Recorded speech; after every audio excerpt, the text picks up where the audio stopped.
IndiGo flight cancellations వెనుక ఉన్న reason ఏంటి? కస్టమర్స్ ఇంత సఫర్ అవుతున్నా సరే ఫ్లైట్స్ని ఫ్లై చేయకపోవడం వెనుక ఉన్న రీజన్ ఏంటి?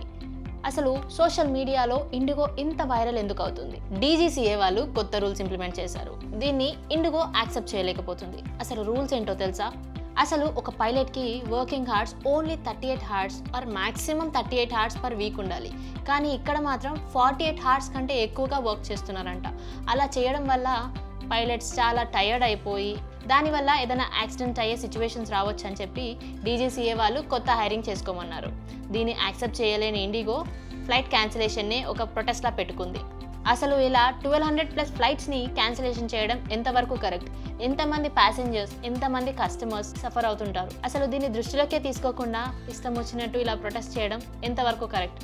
అసలు ఇండిగో ఇలాంటి డెసిషన్ తీసుకోవడం వెనుక ఎలాంటి రీజన్స్ ఉన్నాయి? దీని గురించి మీరేమనుకుంటున్నారు? అసలు ఇండిగో కరెక్టా రాంగా? మీరేమనుకుంటున్నారో కామెంట్ చేయండి.